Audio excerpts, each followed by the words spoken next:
Yo, what up everybody? Welcome back to another video. Arie here, and today, as you guys know on this channel, I love to highlight some people's stories and tips that they give out after achieving massive success, and today's no exception. We're gonna be looking at Founder Magazine's video that they posted about a year ago, one of their slightly viral videos. It has over 100,000 views. Chances are some of you guys may have seen it, but for those of you that may have not seen it, it's gonna be really value packed. Some of the people here in the comments are saying my whole 4 years marketing college degree in just 15 minutes, and that's kind of the point of this sort of reaction series that I'm doing. It's to highlight some amazing information that's literally available to all of us for free that you couldn't even get at a college level. Now, if you don't know about Founder Magazine is a media and education company that produces content for entrepreneurs and interviews world-class founders like Richard Branson, Mark Cuban, Jack Dorsey, and a bunch of other people. So they're definitely very reputable. Now, these marketing tips are by Gretta Riel. I've actually made a video about her before. She's done over $1 million in a single day through her Shopify stores and has also exited some of her business for over 7 figures. So without further ado, let's get right into the video. I got my coffee ready. Hopefully y'all are also coffee in hand, just ready to crush the morning. Let's get it. Hey guys, it's Greta here, and today I'm here to talk about my top 10 marketing strategies that have helped me create 4 multi-million-dollar e-commerce brands that have over 8 figures in combined revenue. Sheesh.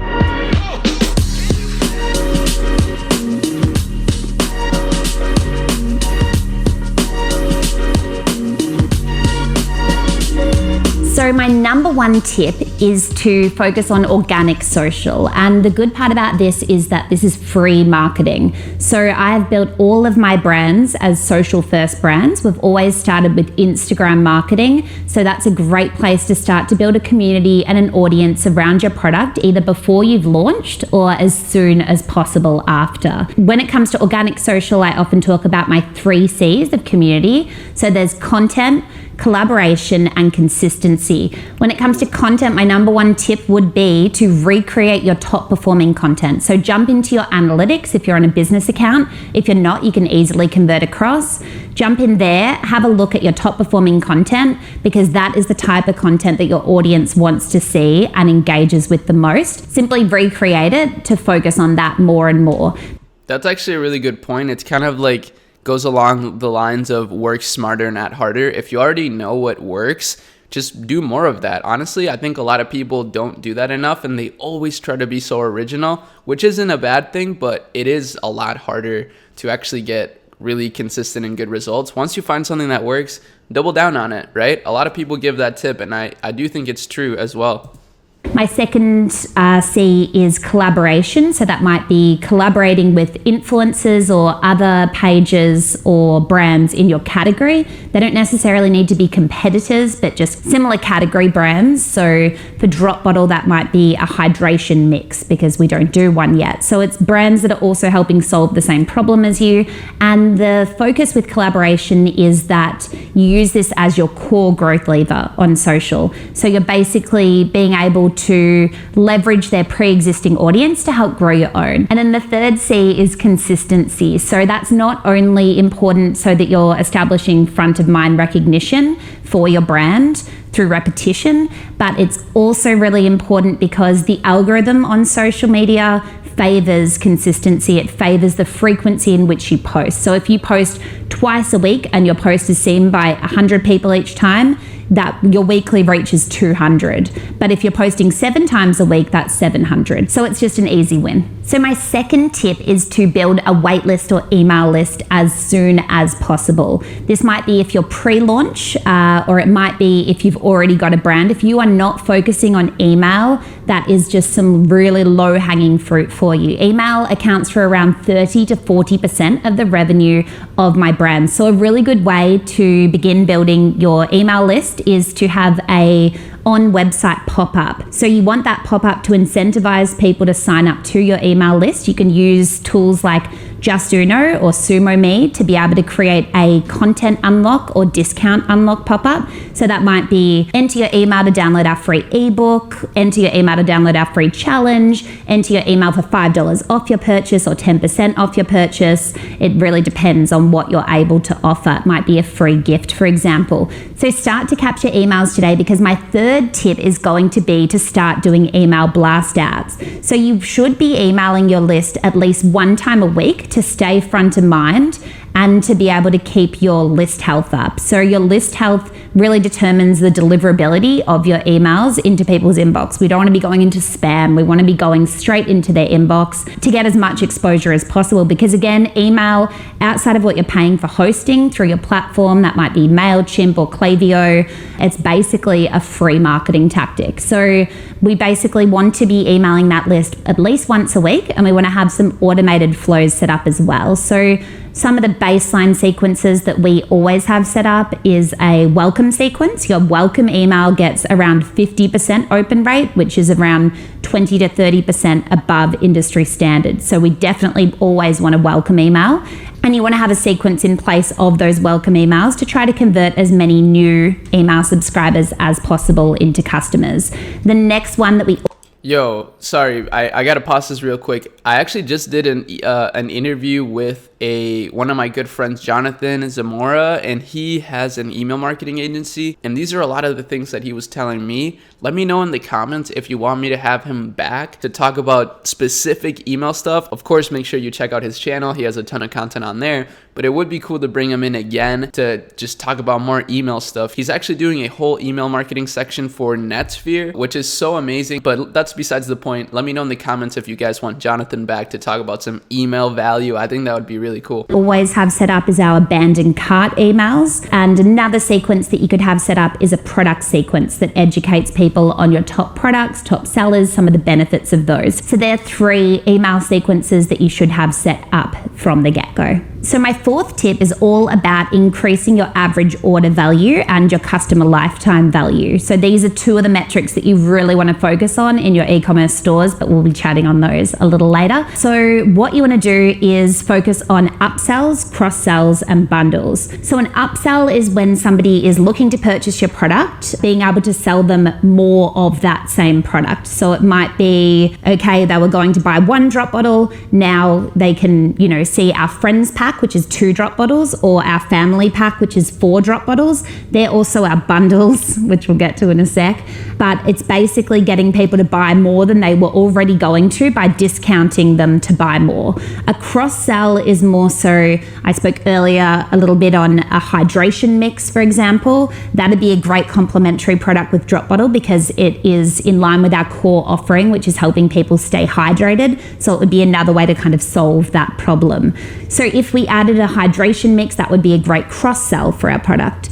Then there's bundles. So bundles are basically, like I spoke about earlier with our upsells for drop bottle, we've bundled those into different packs, which make it easy and simple to show the discount rate for that. We even have a custom user experience built around our bundles where people can easily and interactively select the bundle that they want and the price goes up and down. So that's been a really great thing for us. So my 5th tip is all about micro-influencers. We use micro-influencers to gift our product out to, and they are able to provide free exposure and free content for our brand in return for that product. So when it comes to influencer marketing, I always focus on the 3 R's to find the right influencer for your brand. So the first R is reach. And as I said, we're focusing on micro influencers.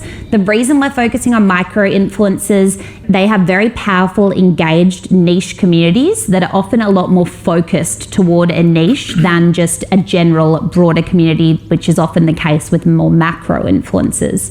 So that's why we want to focus on micro influencers here. So reach, we're looking for micro, which will be around 5 to 50,000 followers in size is what we'll be targeting here, because they're also the most likely to be willing to post your product simply in return for gifting. The next R is relevancy. That's very true. So we want to find influencers who are within your niche or category and are relevant to your brand. So some places that you can look here are at other brands within your category. As I said, that doesn't have to be a competitive brand, but it could be, like I said, for Drop Bottle, it could be a hydration mix, or it could be a protein brand. So they're people who are already targeting consumers who are looking to improve their health and well-being. So you can easily go through, make a list of brands within your category and check out some of the influencers that they're working with. That's a really, really easy starting point. And then the third R is relationship. So you want to make sure that the influencer has as strong a relationship with their followers as possible. So on Instagram, that will probably mean that they do quite a bit of video content as well, or they might have a YouTube presence. So YouTube influencers have a very, very strong relationship with their community. And if that community has now gone across and followed them on Instagram, it means that they're their kind of super fans. So they're the people that we really, really want to target. So a good indicator of a strong relationship will be a lot of comments and probably like a two-way dialogue between the influencer and their audience. So they might reply to comments often. People might ask their advice on things. They might ask them where they got certain things. They're all really good signs that there's trust within that community, because basically with influencer marketing, the main thing that you're leveraging is the trust that that influencer has with their audience. Otherwise, you may as well just be marketing to cold traffic. So my sixth tip is content marketing. So you might just think that's things like blogging, but that can also include things like user-generated content, which I'm going to touch on a little later. So blogging is a great place to start, and what you want to do is begin with keyword research. You want to find the terms that people are searching for the most and write about those. This is how it helps to improve your SEO, which is your search engine optimization, because when people are searching for those certain terms, we want to be coming up or ranking for those terms. So blogging is something that you really shouldn't ignore. It's another easy way to get free traffic to your site. So my seventh tip is utilizing customer reviews and user-generated content. So we use Loox for this, Loox, which is just an easy plug-in Shopify app. So customers are able to leave photo and captioned reviews. This really, really helps with social proof. The photo reviews are actually far more powerful than just having a text-based review, because your customers are kind of able to see your product in action.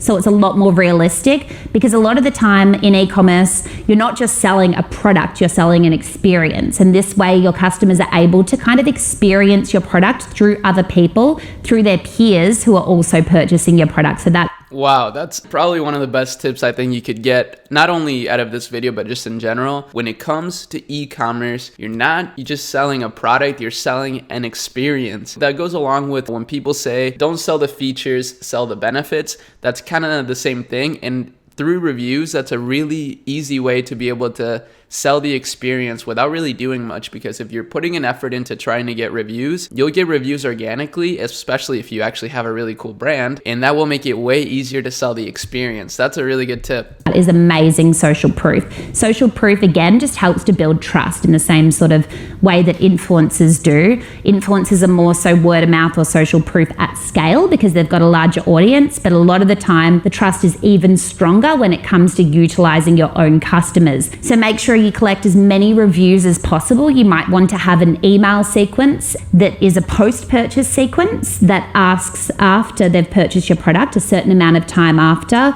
say they've purchased our 28-day detox, we'll ask them about 5 weeks after the purchase. So we'll ask them for their review, they'll upload that, hopefully it's positive, and we're on our way. So my 8th tip is viral giveaways. And again, these are a really great way to grow without needing to put too much budget in. So with the 5th, we ran a giveaway with a platform called Gleam, and we gave away 14 watches over the space of 14 days. So one of the really important things when it comes to viral giveaways is baking virality or shareability into your competition as well. So you don't just want to be like, okay, enter, sign up with your email, because that's private. What you want to do is be encouraging each person that signs up to then share your competition on. That might be on social media, it might be directly via email. You just want them to be getting more and more people to be entering as well. That's often referred to as their viral coefficient. So for each person that enters, A viral Imagine coefficient. A viral coefficient. That's actually, I'm going to write that down because we've been doing giveaways for our brand and they have been working extremely well. But I actually didn't think about the viral coefficient, which is making people share the giveaway. That way you're getting compounding results on the giveaway. I'm going to write that one down. You're getting one other person to enter, and then that one other person gets one other person. You can see how it kind of propagates itself. Another platform that you can use for these giveaways is called Viper, which we did for our early drop bottle giveaway. With the 5th, we were able to generate 80,000 new emails in just 14 days. And this was really a case of being able to convert a lot of our organic social following that we spoke about in tip 1 into our email subscribers, which we spoke about in tip 2 and 3. So this is a way to kind of bring all of that together and be able to leverage that to grow your brand exponentially. So number 9 is a kind of newer strategy that we've just started using. It's text message abandoned cart. We use an app at the moment called Toby Abandoned Cart. So the benefit of text messages is that they have a far higher and faster open rate. So I think it's something like 80 to 90% of people open their text messages within the first 15 minutes of receiving them. I'm definitely not one of those people. So as opposed to email, the open rate over the lifespan of an email a lot of the time is like 20 to 30%. So imagine getting 80 to 90% in the first 15 minutes. So that's definitely something that we want to be taking advantage of. So a text message abandoned cart works in the same sort of way that an email abandoned cart does. You know, when you left items in your cart before and then, 15 minutes later, you might get an email with a discount code saying you've left items in your cart, just a reminder to check out. So basically it's exactly the same, it's just via text message. So my 10th and final tip are Facebook and Instagram video ads. If you're not utilizing video in your advertising yet, you are leaving money on the table. So the main tips that I'd give for these are to make sure that they're captioned. I think it's 85 to 90% of people watch Facebook and Instagram with their sound off. So if you're not using captions in your video, you're losing that audience. The next thing that we want to be doing is highlighting the brand. We want to create a bit of a narrative and we want to talk about the benefits of the product. So a lot of the time, a really, really good kind of formula for these that we use again and again is to have a compelling hook. Then you want to move on to some social proof or a stat that highlights the problem. Once you've highlighted the problem, you want to focus on your product as a solution to that problem. So you want to focus on the benefits of your product. So not necessarily, here's drop bottle, it's glass, it has a fruit infuser. It's more so, what does that mean for your customer or your user? So it helps you stay hydrated, of course. A lot of people find drinking water very boring. So if you're able to infuse fruit and herbs easily into your water, it's easier to stay hydrated. So that's the benefit side. Then you want to finish up with maybe a bit more social proof. So that might be influencers using your product. It might be how many customers you've had. It might be highlighting your following on social media. I think everybody can find some social proof at some point. It might even just be customer reviews like we spoke about earlier. Then you want to go into your offer. And this is really important so that you're able to kind of take people from start to finish on a bit of a journey and they may be ready to buy at this point. So now you hit them with your offer, which might be a discount code, it might be free shipping. It all just depends on what you're able to offer.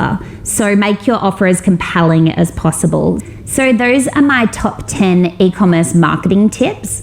If you liked this content, it would be great if you left a comment below. We're going to be replying to all of these comments actually. So a really good thing that you could do is let us know your top marketing Okay, I'm gonna leave him a comment. I'm gonna say Gretta is the GOAT. Boom. All right, well, that wraps it up. I will leave this video and Gretta's information in the description. Make sure y'all go follow Founder and Gretta. They just give out amazing advice, and honestly, they always pump out amazing content for us to watch together. You know, I absolutely love the community that we've been building here, and I'm so happy that we can learn together. While I may have a lot of experience in e-commerce, I don't know everything, and I'm so passionate about learning and sharing what I'm learning. But with that being said, I thought these marketing tips were absolutely amazing. I definitely agree with the comments. This is like a college level education in a 15-minute video, and that is the power of the internet and the purpose of this series. I really hope y'all enjoyed it. If you did, make sure you drop a like on this video. That always helps with the YouTube algorithm,